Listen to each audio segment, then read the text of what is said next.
बिस्मिल्लाहिमिनश्शैतानिर्रजीम बिस्मिल्लाहिर्रहमानिर्रहीम। अच्छा, ये बायो की डिस्कशन स्टार्ट करते हैं। तो इसको डिस्कशन को आप गौर से सुनेंगे और इसमें डिस्कशन होती इसलिए है कि आपको आपको जो क्वेश्चन ठीक लग रहा है या इसके आंसर ठीक है, तो वो आप खुद थोड़ा सा इसके ऊपर एक रिव्यू हो जाए। और लास्ट टेस्ट की तरह मैं फिर बता रहा हूँ कि ये टेस्ट का जो रिजल्ट है इसका इतना इम्पैक्ट नहीं होना चाहिए जिस तरह जितना इसके ट्रेनिंग का होना चाहिए। मतलब अब आपने टेस्ट दे दिया है तो इस टेस्ट में कहीं पे कोई डिफिकल्टी आई है या कोई ट्रिक आपको मिला है या डिस्ट्रैक्टर मिला है तो आपको अगले टेस्ट में ये हेल्प करेंगे इसके साथ। सही है। क्वेश्चन नंबर 1 है, presence of CHO group is not the character of. इसमें करेक्ट आंसर क्लोरोफिल ए है। क्वेश्चन नंबर 1 का आंसर ऑप्शन ए। और इसमें आप देखिए प्लीज, इसमें आप देखिए तो इसमें यह है कि CHO जब हम याद करते हैं तो ये क्लोरोफिल बी के साथ होता है। यहाँ पे ये लिखा है कि ये कौन से क्लोरोफिल का करेक्टर नहीं है। सही ना। तो it could be small distractor, क्या आपको थोड़ा सा डिस्ट्रैक्ट कर सके और आप बी ऑप्शन कर ले। इसका करेक्ट आंसर क्लोरोफिल ए है। क्वेश्चन नंबर 2 है, low energy radiation like microwaves can not reach earth surface is they are trapped by the water vapours. B इसका करेक्ट आंसर है। क्वेश्चन नंबर 2 का B correct answer है। अच्छा, यहाँ पे radiations का हाई एनर्जी और लो एनर्जी रेडिएशंस है और फिर मैंने माइक्रोवेव्स इसमें ऐड किया गया है ताकि थोड़ा सा आपको लक्षण दे। ऑप्शन ए ओजोन लेयर, उसका काम ये है कि ये हाई एनर्जी को ट्रैप करते हैं। बी वेपर्स जो है वो लो एनर्जी को ट्रैप करते हैं और high energy should not be the answer. अच्छा, question number 3, during photosynthesis process the oxygen of water become part of air. 3 में डी करेक्ट आंसर है एंड दैट इज एयर। ये फोटोलाइसिस आप पढ़ते हैं। फोटोलाइसिस सिंपल प्रोसेस है जिसमें water की ब्रेकडाउन होती है, उसमें से जो इलेक्ट्रॉन्स होते हैं या protons that is received by the light reaction और इसका जो ऑक्सीजन है वो एयर में चला जाता है। क्वेश्चन नंबर 4 है, the photosystem involved in non cyclic light reaction is. इसमें जो नॉन साइक्लिक लाइट रिएक्शन है इसमें दोनों फोटोसिस्टम इन्वॉल्व होते हैं। नॉन साइक्लिक लाइट रिएक्शन ये यूजुअल या कॉमन पाथवे है और साइक्लिक जो है that is in uncommon pathway जिसमें फोटोसिस्टम 1 होता है। यहाँ पे 4 का करेक्ट आंसर क्या है? C is the right answer. जी, लाइट रिएक्शन। अच्छा, क्वेश्चन 5 है, light having no effect on photosynthesis process. इसमें रेड, ब्लू, इंफ्रारेड और डी में है बोथ ए एंड सी। या इंफ्रारेड के बारे में ये बुक का स्टेटमेंट है, क्लियर लिखा है कि इंफ्रारेड जो है वो फोटोसिंथेसिस प्रोसेस को इफेक्ट नहीं कर रहा। रेड और ब्लू लाइट हम जानते हैं कि ये मेजर रेडिएशंस है जो फोटोसिंथेसिस में यूज होते हैं। तो 5 का आंसर है सी। अच्छा, नेक्स्ट क्वेश्चन 6 है, what percentage of light that enters the atmosphere can be used in photosynthesis.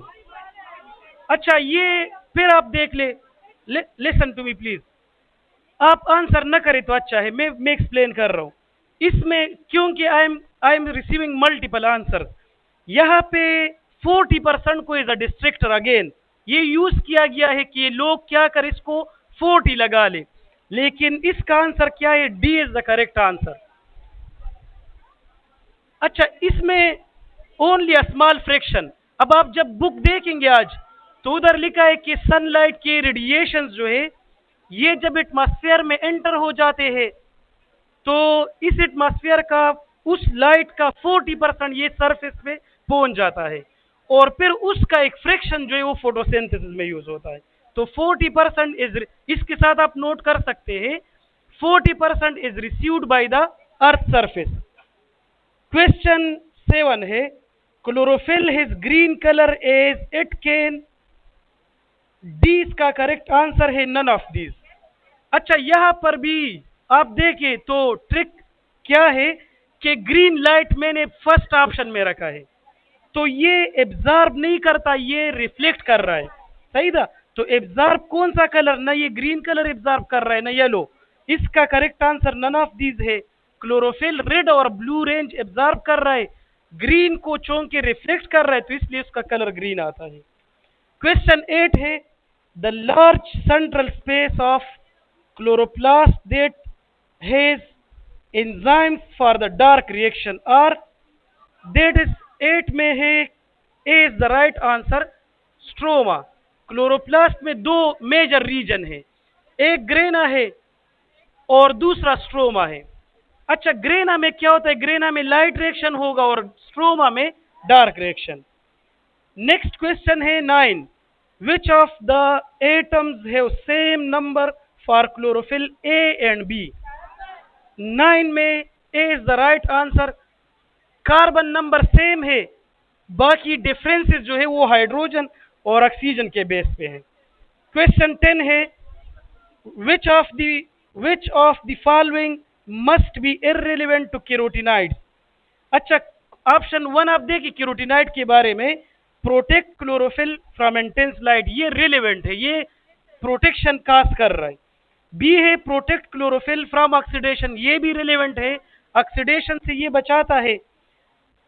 सी है हैविंग डिफरेंट कलर, तो कैरोटीनाइड्स के आपको पता है orange, yellow, red, brown different colours है इसके। और डी है wavelength lie between 390 to 460, that is the right answer and irrelevant to the carotenoids. 10 में D is the right answer. अच्छा, इसका वेवलेंथ जो है वो 500 to 600 रेंज है। क्वेश्चन 11 है, लास्ट वाले सुने, the products of photolysis can provide, A में है आयंस हाइड्रोजन, बी में है इलेक्ट्रॉन्स, सी में है वाटर अगेन और डी में है ऑल। ऑल इसका आंसर है 11 में। अच्छा, इसमें थोड़ा सा ये वाटर अगेन आड लग रहा है, डी। मैं बताऊं, ये जो आपका फोटोलाइसिस दिया है उधर एक रिएक्शन मैकेनिज्म भी दिया है जिसमें 4 वाटर मॉलिक्यूल ब्रेक हो जाते हैं और ये 4 हाइड्रोक्सिल आयंस बनाते हैं। उसके बारे में बुक में ये लिखा है। ये इसमें एक बात मैं बता रहा हूं, सब सुने और ये बातें वाली जरूर सुने, कि इसमें कोई भी क्वेश्चन जो है ये आउट ऑफ कोर्स नहीं है, all are from within the book. सही था, और टेक्स्ट बुक के बुक का। तो उधर लिखा है कि जब ये फोटोलाइसिस होती है तो इलेक्ट्रॉन प्रोटॉन का तो सबको पता है, इसमें लिखा है कि ये हाइड्रोक्सिल आयंस जो है ये दोबारा से रिएक्ट करते हैं और ये वाटर बनाते हैं। सही था, तो सी भी इसका करेक्ट आंसर है, all of these. Question 12, the site of NADPH synthesis in photosynthesis is stroma, grana, intergrana, all। B 12 में बी राइट आंसर है। अच्छा, ये आपको पता है लाइट रिएक्शन जब होगा तो लाइट रिएक्शन के प्रोडक्ट्स ATP और NADPH2 मॉलिक्यूल है।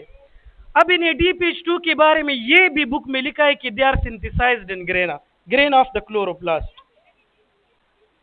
NADPH and NADPH2 these are same. Hydrogen must होना चाहिए रिड्यूस्ड मॉलिक्यूल को शो करने के लिए। सही था, अदर जो टेक्निकल पॉइंट्स इसमें के H या H2 H+H वो अभी के लिए जरूरी नहीं इस 27 के लिए। क्वेश्चन 13 है, the first identifiable product of light independent reaction is, जी B is the right answer. 13 B.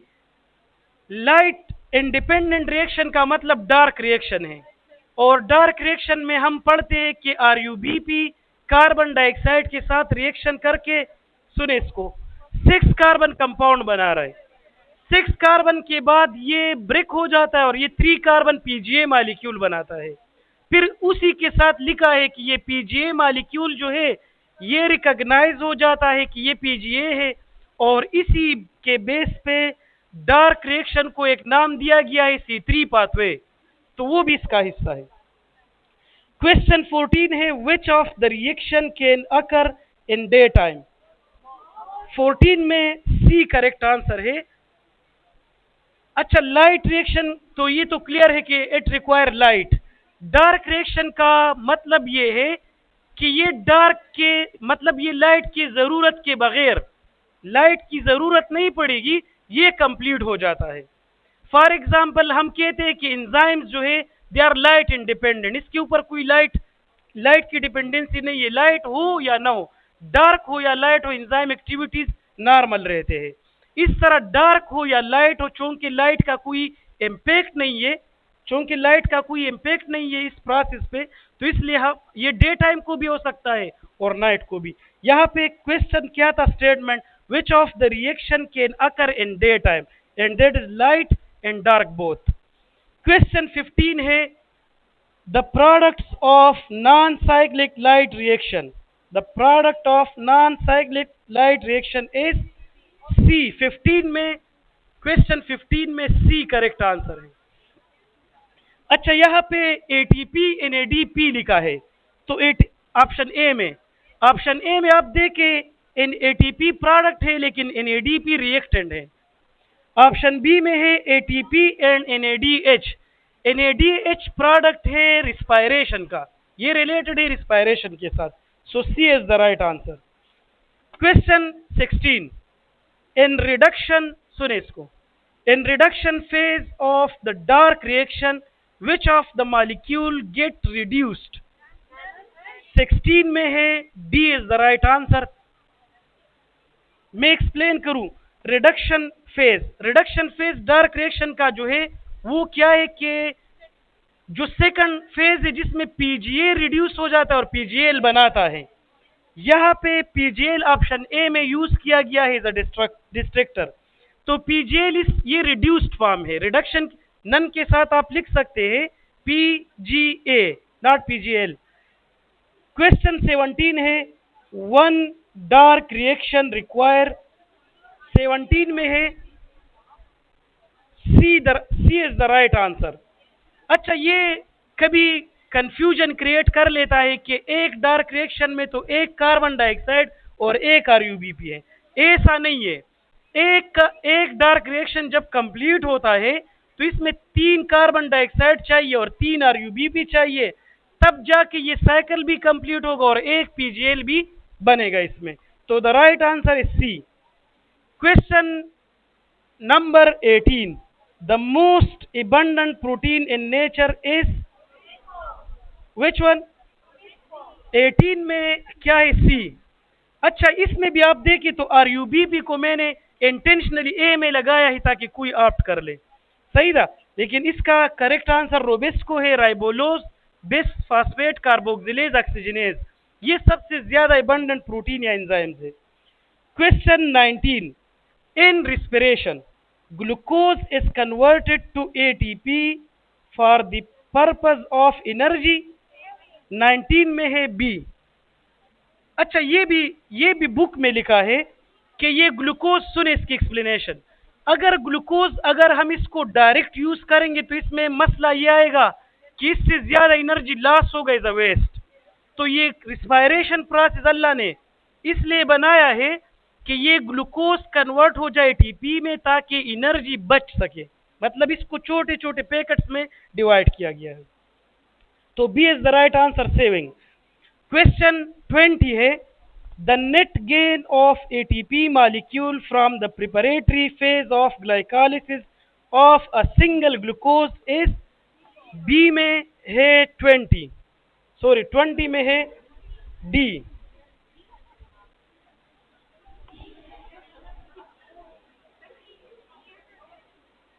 The net gain of ATP, अच्छा इसमें अगर थोड़ा सा आप क्वेश्चन को देखें तो सिंगल ग्लूकोज की जब ग्लाइकोलाइसिस होती तो वो अलग है, लेकिन सिंगल ग्लूकोज की प्रिपरेटरी फेज पे एटीपी पैदा नहीं होते, वो ऐड होंगे, सही, तो उसकी एडिशन होती है, तो यहाँ पे प्रोडक्शन लिखा है तो इसका आंसर क्या है, 0 है। क्वेश्चन 21 है एट द एंड ऑफ 20 का आंसर डी है, D 0 0 21 eight the end of the, ये तो मैंने स्टार्ट में इसलिए बताया था कि आपको मैं जो क्लास वाले इसको अंदाजा होगा, मैंने बताया यही है कि क्वेश्चंस जो है उसमें थोड़े बहुत ट्रिक्स है और ये आपको इस पे आपने गौर करना है। सही था। अगर ए से सब आंसर करेंगे तो फिर तो 68 सब क्या आएंगे। क्वेश्चन 21 है, at the end of preparatory phase of glycolysis the product yield are C, correct answer है 21 में, और देट इज 2 PGL मॉलिक्यूल। अच्छा अब यहां देखें, जिसके स्टूडेंट खबरी का ये ऑनलाइन क्लासेस है, ऑनलाइन ऑन एयर है, तो कोशिश करें कि इसमें आपको कोई डोज न मिले, अटेंटिव रहे। मैंने कहा कि यहाँ पे eight the end of preparatory phase, यहाँ पे हम जनरली क्वेश्चंस ऐसे होते हैं कि ग्लाइकोलिसिस में क्या होता है, क्रिब्स साइकिल में क्या होता है। यहाँ पे मैंने स्टेटमेंट को देखे तो इसमें ग्लाइकोलिसिस का कोई स्टेज ऐड किया गया है या क्रिब्स साइकिल का कोई फेज या डार्क रिएक्शन का। तो मैंने स्टार्ट में कहा कि ये this is a kind of training. अगर आप इसको समझे तो नेक्स्ट टाइम इसके ऊपर नेक्स्ट टाइम आप इंशाल्लाह ये गलतियां रिपीट नहीं करेंगे। Eight the end of preparatory phase, अब ग्लाइकोलिसिस को छोड़े, प्रिपरेटरी फेज ऑफ ग्लाइकोलिसिस, तो एंड में 2 PGL हमारे साथ आते हैं। ये जो एटीपीज है, पायरुविक एसिड है, ये ग्लाइकोलिसिस से रिलेटेड है, लेकिन इसके प्रिपरेटरी फेज से ये रिलेटेड नहीं है, तो इसका आंसर सी है। क्वेश्चन 22 है, part of the glycolysis receiving an, it is not and, it is AN ATP is 22 में है ऑप्शन ए। अच्छा अब यहां देखें, इसको समझे कि ग्लूकोज टू ग्लूकोज फास्फेट जब बनेगा स्टेज, तो यहां पे एटीपी ऐड होता है, ये फास्फेट रिसीव करने वाला फेज है। बाकी जो दो फेजेस है डीपीजे से जब पीजीए बनता है, ये फास्फेट प्रोवाइड करता है।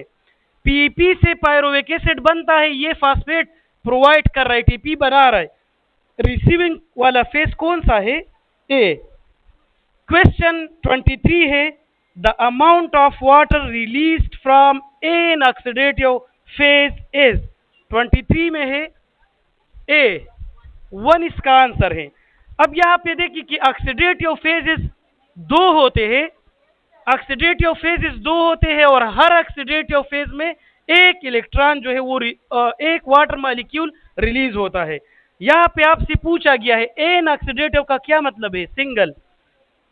नेक्स्ट क्वेश्चन है 24, pay off phase is also called, B correct answer है ऑक्सीडेटिव फेज।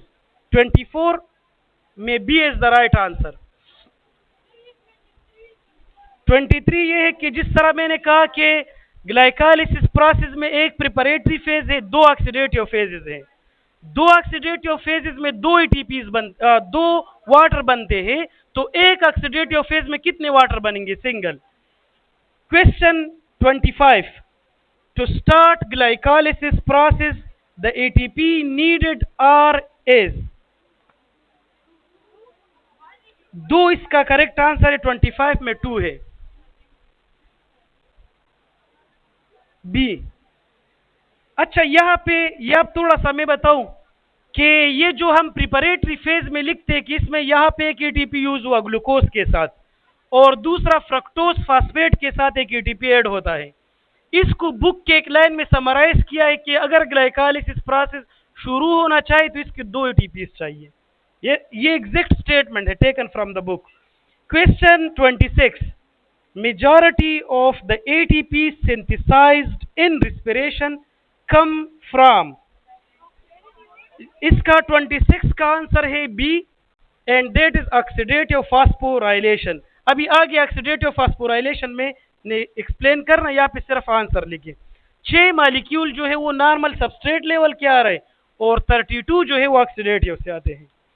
क्वेश्चन 27 है, 2 ATPs are considered to be produced by the oxidation of, इसका डी करेक्ट आंसर है, डी। अच्छा इसमें FADH का तो पूरे हाल को पता है कि FADH जो है वो 2 ATPs दे रहा है इलेक्ट्रॉन ट्रांसपोर्ट चेन में। और साइटोप्लाज्मिक NADH का मतलब क्या है कि वो NADH जो ग्लाइकोलाइसिस में बने। ग्लाइकोलाइसिस वाले NADH2 जो है ये 2 ATP ऐसे जनरेट करते हैं कि इसके ऊपर, ये बुक की बातें है, ये ट्रांसपोर्ट पे एक एनर्जी, एक ATP यूटिलाइज होता है। तो एज अ होल हम कंसिडर करते हैं कि NADH2 of glycolysis can produce 2 ATP molecule, both A and B। Question जी सीधा कि साइटोप्लाज्मिक NADH2 मॉलिक्यूल जो है जो ग्लाइकोलाइसिस में बनता है, इसने तो कहाँ पे जाना है? माइटोकॉन्ड्रिया में। माइटोकॉन्ड्रिया में जब इसकी मूवमेंट होगी तो इसके ऊपर एनर्जी यूटिलाइज होती है, and that is equivalent to 1 ATP, या दैट इज 1 ATP। अगर ये 3 भी बना रहा है तो कंसिडर हम 2 इसलिए करते हैं कि एक इस पे ऑलरेडी यूज हुआ है। अच्छा, द क्वेश्चन ही खत्म शुनो सही सही दा। क्वेश्चन 28 है, I will answer that at the end. Question 28 है, the reduced coenzyme from a single glucose molecule when passed through electron transport chain can generate। 28 में है 32, that is B is the right answer। अच्छा, अब देखिए कि reduced coenzyme का मतलब क्या है और फिर ये कैसे, टोटल काउंट बता रहा हूं। रिड्यूस्ड लास्ट वाले NADH2 मॉलिक्यूल जब रिड्यूस होते हैं, 2 होते हैं ग्लाइकोलाइसिस में, 3 होते हैं क्रेब्स साइकिल में, तो टोटल 6 हो गए ग्लूकोज के लिए। एक लिंक्ड रिएक्शन में, एक 2 जो है लिंक्ड रिएक्शन में, 8 NADH2 मॉलिक्यूल जो है 8 NADH2 मॉलिक्यूल ये लिंक्ड रिएक्शन और क्रेब्स साइकिल के लिए है, 2 किसके लिए है? ग्लाइकोलाइसिस। ये टोटल 10 मॉलिक्यूल हो गए।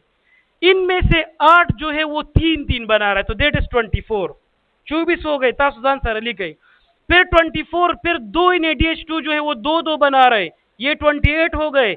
और क्रेब्स साइकिल में 2 FADH2 भी होते हैं जो हर एक 2 मॉलिक्यूल बनाता है, तो the total count would be 32। 4 किसके लिए? FADH2 के लिए, 4 ग्लाइकोलाइसिस वाले NADH2 के लिए, 24 किसके लिए? क्रेब्स साइकिल और लिंक्ड रिएक्शन के NADH2 के लिए। 32 इज द राइट आंसर।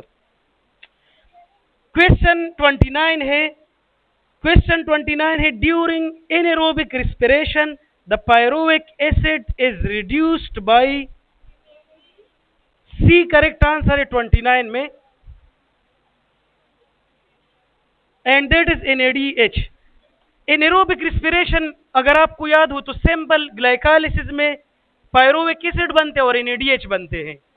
फिर यही NADH2 जो है ये क्या करेंगे, ये पायरुविक एसिड को दोबारा रिड्यूस करते खुद ऑक्सीडाइज हो जाते हैं। इसका आंसर सी है। Question 30, infection by the virus is a. 30 में है A is the right answer. ये जो इन्फेक्शन की डिफिनीशन है सिंपल कि it is population of damaging population of micro organism. कोई भी माइक्रो ऑर्गेनिज्म हमारे बॉडी में पॉपुलेट करे तो इसको हम इन्फेक्शन कहते हैं। अगर ये वायरस करवा सकता है तो इसका मतलब क्या है कि ये इसका लिविंग कैरेक्टर है। अच्छा, क्वेश्चन 31 है, a virus can be considered as a non living entity as it can not respire. C इसका करेक्ट आंसर है। 31 में सी करेक्ट आंसर है। क्वेश्चन 32 है, the name filterable virus was introduced after the work of. 32 में B correct answer है एवानोस्की। आप थोड़ा सा ज़हन में वो बुक ले आए तो बुक में लिखा है कि एवानोस्की ने क्या किया था, उसने पोर्सिलेन से वो मटेरियल पास किए थे, वो सोल्यूशन पास किया था, उस सोल्यूशन में वायरसेस पास हुए थे और बैक्टीरिया रह गई थी। उसके बाद ये वायरस को फिल्ट्रेबल का नाम दिया गया कि ये फिल्टर से पास हो सकते हैं। क्वेश्चन 32 है, लोइस 33 है, Louis Pasteur was known for his work related to bacteria. 33 में है बी बैक्टीरिया। अच्छा, इसको आपने ज़ेन बदा खबर ना खली, लेकिन ये क्या है? इट इज अ डिस्ट्रैक्टर, क्योंकि पूरा चैप्टर जो है वायरस के ऊपर है और लुईस पास्चर इसमें बैक्टीरिया वाला है। सही है, तो इसका बी करेक्ट आंसर है। क्वेश्चन 33 है 34, mottled leaves of tobacco is symptom caused by virus. 34 में ए करेक्ट आंसर है। अच्छा, मॉटल्ड लीव्स जो टोबैको मोज़ेक डिजीज है, उस डिजीज में, टोबैको मोज़ेक डिजीज में क्या होता है, इसमें लीव्स या श्रिंक हो जाती है, इसके ऊपर डार्ट्स आते हैं, उस डार्ट्स को हम मॉटलिंग कहते हैं, स्पॉट्स, जो मोज़ेक वर्ड इसके लिए यूज किया गया है। क्वेश्चन 35 है, the livingness of virus was first time identified during the experiment of. D इसका राइट आंसर है 35 में डी। और ये ऐसा है कि आप जब रीड करेंगे डिस्कवरी तो उसमें लिखा है कि स्टेनली ने तो ये मालूम किया कि ये रॉड्स है, इसने तो ये आइडेंटिफाई किया कि ये रॉड्स भी है और ये एजेंट हो सकते हैं, लेकिन फिर ये कोई एक्टिविटीज नहीं कर रहे थे, और फिर उसको ये पता चला कि उसने ये आइडेंटिफाई भी कर लिया कि उससे कुछ रॉड उठा लिए, फिर दोबारा से प्लांट के ऊपर अप्लाई किए और नंबर ऑफ रॉड्स इंक्रीज हुआ था। तो स्टेनले के उसने ये कहा कि ये न्यूक्लियो प्रोटीन है और ये लिविंग ऑर्गेनिजम्स भी है। क्वेश्चन 36 है, based on morphology the shape of polio virus is, it's spherical. C is the right answer. Question ये भी स्टेटमेंट है, which of the disease is irrelevant to human that is caused by virus। शाबाश, इसका answer है ए। अब यहां पे आप देखिए, आप सुनेंगे तो आपको समझ आएगी।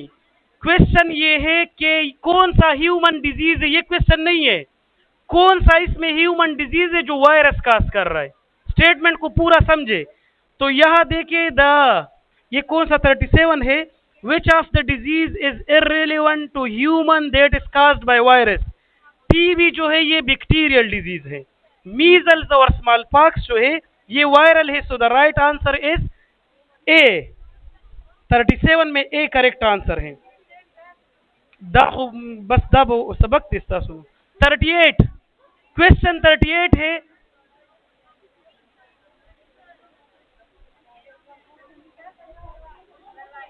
वेम अगर आपकी डिस्कशन खत्म हो जाए तो फिर ये और भी ऐसे ही क्वेश्चन हैं जो आपको टी का आंसर लग रहा है उसको आप देखिए।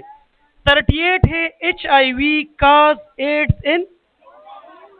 अच्छा, इसमें एक ह्यूमन दिया है, एक गरीला दिया है, तो इसका आंसर 38 का है ए। इसका गरीला के साथ कोई काम नहीं होता। A is the right answer. Question, अगर ये HIV है, if it is in HIV मालिक वायरस, तो ये ह्यूमन पे ही अटैक करेगा।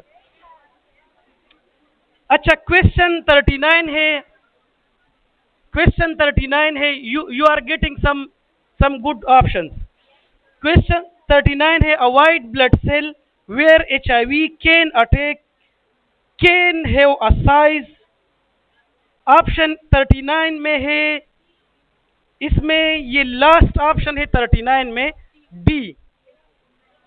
अच्छा, यहां पे इस डिस्ट्रक्टर को भी आप देख ले कि बी ऑप्शन जिसने किया है तो ये 70 टाइम्स लार्जर होता है, नॉट स्मॉलर। 70 टाइम्स लार्जर देने चाहिए। हमारा सेल जो है ये 70 टाइम लार्जर है, not smaller. Question 40, which one is not true for HIV spike. इसका करेक्ट आंसर 40 का करेक्ट आंसर है डी। अच्छा, ये 70 एक वायरस में ये 72 होते हैं, ये करेक्ट है। ये GP12041 से बने हैं, ये करेक्ट है। ये बाइंडिंग में हेल्प करता है, ये भी करेक्ट है। लेकिन ये प्रोटीन ओनली लिखा है तो ये सिर्फ प्रोटीन से नहीं, ग्लाइकोप्रोटीन से बने हैं। So D is the right answer. अच्छा, क्वेश्चन 41 है कि a virus having reverse transcription must belong to 41 में है,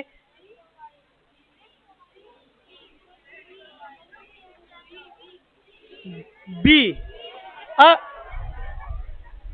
आप न बताए तो अच्छा है कि ये स्टार्ट में, जो स्टार्ट में मैंने बात की है प्लीज, स्टार्ट में मैंने एक बात आपको बताई कि ये आपको डिस्करेज करने के लिए नहीं है, ये आपकी आंख के खोलने के लिए है ये क्वेश्चन। तो अल्हम्दुलिल्लाह भी खुल रही है।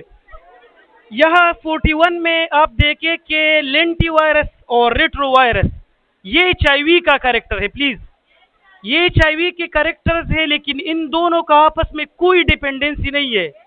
लेंटी वायरस वो होता है जिसका लॉन्ग इंक्यूबेशन पीरियड हो, रेट्रोवायरस वो होता है जिसमें रिवर्स ट्रांसक्रिप्शन हो। सही था। अब ये कोई ऐसा वायरस जिसमें रिवर्स ट्रांसक्रिप्शन होता है, वो लेंटी वायरस हो भी सकता है और नॉन लेंटी वायरस भी हो सकता है। तो इसका मस्ट लिखा है, मस्ट बिलोंग टू रेट्रोवायरस, इसके लिए शर्त है B.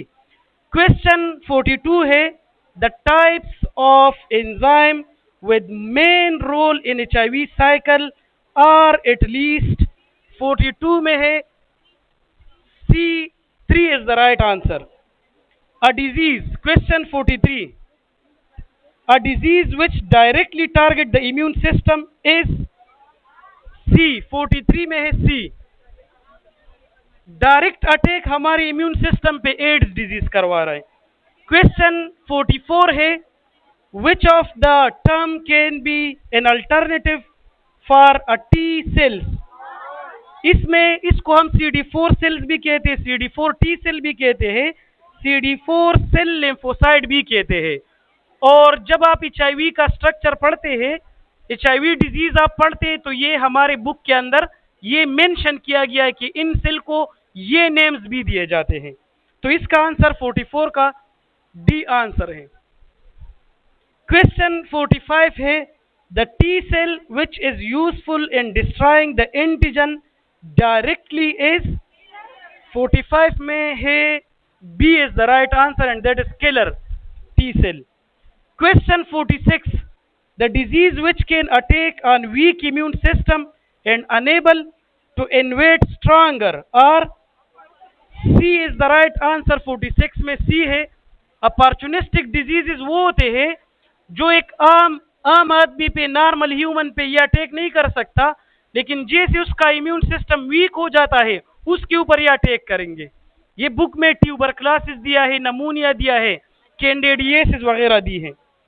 Question 47, the stage of HIV cycle that occur in the nucleus of the host cell is, इसका करेक्ट आंसर है 47 का सी। अच्छा, ये आप देखें कि एचआईवी का साइकिल अभी अभी आपने पढ़ा है, इसका जब ये अटैक करता है, बाइंडिंग फ्यूजन, ये तो सेल के बाहर होता है, इसकी रिवर्स ट्रांसक्रिप्शन हमारे साइटोप्लाज्म में, और इसका डीएनए के साथ ऐड होना ये न्यूक्लियस में होता है। तो इसका आंसर क्या है? इंटीग्रेशन। क्वेश्चन 48 है, which of the following is a way to diagnose AIDS infection? Option A में है, 48 में है, 48 में है ऑप्शन ए। अच्छा, इसमें ब्लड टेस्ट से हम आइडिया लगा सकते हैं, फिजिकल अपीयरेंस ये चेंज हो सकती है, सुने, लेकिन इससे हम ये रिकॉग्नाइज नहीं कर सकते कि ये एड्स है। मेंटली इंसान इसमें डिस्टर्ब हो जाता है, लेकिन मेंटल हेल्थ जो है that is related to many other problems too. तो हम किसी मेंटल हेल्थ के ऊपर या फिजिकल उसके ऊपर हम ये नहीं कह सकते कि ये एड्स है, जस्ट ब्लड टेस्ट से पता चलेगा, और ये बुक का स्टेटमेंट। 49 है, after starting proper A medication the patient, 49 option A है 49 में ए। अच्छा, ये आप देखें तो ये भी डिस्ट्रिक्टर के तौर पे ये स्टेटमेंट आप देखें कि प्रॉपर मेडिकेशन वो स्टार्ट हो जाता है, तो प्रॉपर मेडिकेशन का मतलब ये नहीं है कि वो ट्रांसमिट नहीं कर सकता, उसका मतलब ये कि वो डिजीज उसकी बॉडी में कंट्रोल हो जाती है, वो एक नॉर्मल लाइफ गुजार सकता है, तो it can transmit the disease. Question 50 है, the AIDS disease can appear taking an average time of B, 50 में B is the right answer and that is 8 to 10 years। 8 से 10 साल लगते हैं। क्वेश्चन 51 है हार्ट हैज, सी इसका करेक्ट आंसर है 3 और मोर मेडिकेशन। 3 और मोर मेडिकेशन हार्ट में ये लिखा है कि हार्ट जो है वो 3 या इससे ज्यादा मेडिकेशन हम यूज करते हैं। क्वेश्चन 52 है which cannot be the source of HIV। Option B is the right answer. अच्छा, इसमें आप देखिए मदर टू फीटस ये ट्रांसमिट हो सकता है, अनस्टरलाइज सर्जिकल इंस्ट्रूमेंट से ये हो सकता है, ब्लड से ये हो सकता है, लेकिन स्टरलाइज्ड सिरेंज से ये ट्रांसमिशन नहीं होगी। 53 है virus has no envelope as, B इसका आंसर है 53 का बी। अच्छा, जिस स्टूडेंट ने ये लिखा बोथ लिखा है इसमें आप या नन लिखा है, फ्लू वायरस लिखा है, HIV और फ्लू वायरस में एनवलप होते हैं। बैक्टीरियोफेज जो इसमें चोंग के कैप्सिड होता है, कैप्सिड और envelope these are two different things. Capsid protein coat को कहते हैं और इसके गिर्द एक और लेयर जब आ जाता है that is made of lipid and protein, जो होस्ट सेल मेम्ब्रेन से लिया जाता है, वो बैक्टीरियोफेज में नहीं होता। क्वेश्चन नेक्स्ट है HIV is different from T4 virus on the basis of genome, envelope, shape, D में है ऑल ऑफ दीज। अच्छा, ये जीनोम के बेस पे भी डिफरेंट है, जेनेटिक मटेरियल के बेस पे, ये एनवलप के बेस पे भी है और शेप के बेस पे। क्वेश्चन नेक्स्ट है the similarity in HIV and bacteriophage is that, option A है 55 में कि दोनों जो है वो न्यूक्लियो प्रोटीन है, दोनों में न्यूक्लिक एसिड और प्रोटीन्स है, बाकी अटैक सेम होस्ट पे ये अटैक नहीं करते, इसके दोनों में एनवलप नहीं होते और ऑल ऑफ दीज भी गलत। क्वेश्चन 56 है the composition of capsule in bacteria, इसका आंसर सी है 56 में सी। ये कैप्सूल किस चीज से बना है? प्रोटीन और कार्बोहाइड्रेट से। Question 57 in bacteria glycocalyx refers to capsule, 57 में सी है, वो कैप्सूल जो लूजली अटैच हो इसको हम ग्लाइकोकेलिक्स कहते हैं, loosely attach capsule is called glycocalyx. Question 58 है the rigidity of the bacterial cell wall is due to its many layer, 58 में है मेनी लेयर सी। अच्छा, ये भी बुक आप देख ले तो सेल वॉल में ये लिखा है कि बैक्टीरियल सेल वॉल जो है ये मल्टी लेयर्ड है और ये इसकी रिजिडिटी का रीजन भी है, मतलब ये बैक्टीरियल वॉल इसलिए रिजिड है क्योंकि इसके मेनी लेयर्स हैं। नेक्स्ट क्वेश्चन है 59 gram positive bacteria give B, 59 में बी राइट आंसर है, ब्लू पर्पल कलर। अच्छा, इसमें क्रिस्टल वायलेट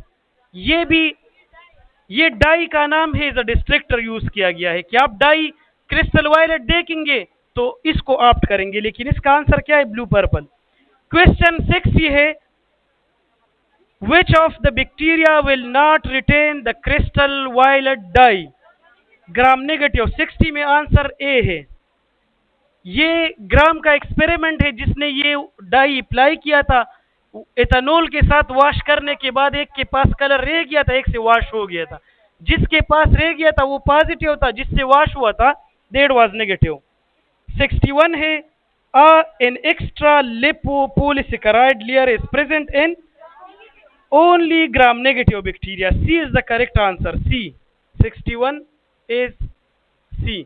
अच्छा, ये एक्स्ट्रा लिपोपोलिसेकेराइड और कैप्सूल ये अलग अलग चीजें हैं।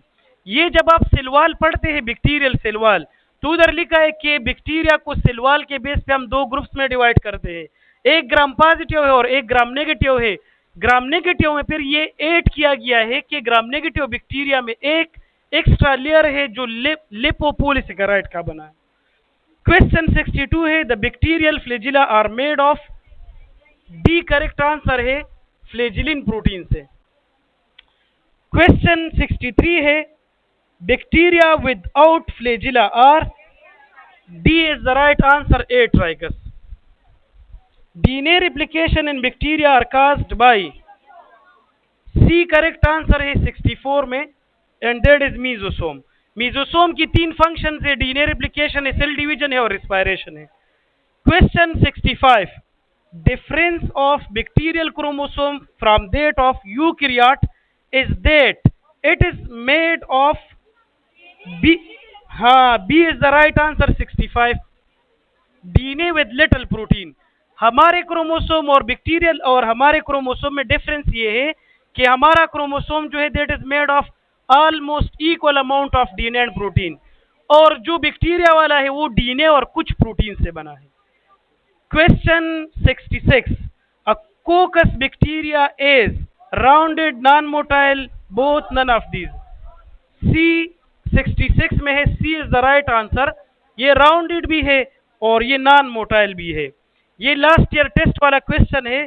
अ क्लब शेप बैक्टीरिया इज, ये कोरिनोबैक्टर या कोर्निबैक्टर, ये bacteria, A is the right answer. Last question है, incineration can be done using, C is the right answer, oven. अच्छा, इंसिनरेशन कौन सा प्रोसेस है? डिस्ट्रक्शन बाय हीट है और इसमें ओवन हम यूज करते हैं जिसमें 170 डिग्री सेंटीग्रेड 2 आवर्स के लिए हम देते हैं। Okay, thank you. Last one ये है कि incineration can be done using, तो ये एक प्रोसेस है जिसमें हम बैक्टीरिया की डिस्ट्रक्शन करते हैं ओवन के थ्रू। ओवन में हम किसी प्रोडक्ट को, जिस तरह पेपर कप्स होते हैं, उसको हम 170 डिग्री सेंटीग्रेड पे 2 आवर्स के लिए रख लेते हैं, वो बैक्टीरिया खत्म हो जाते हैं।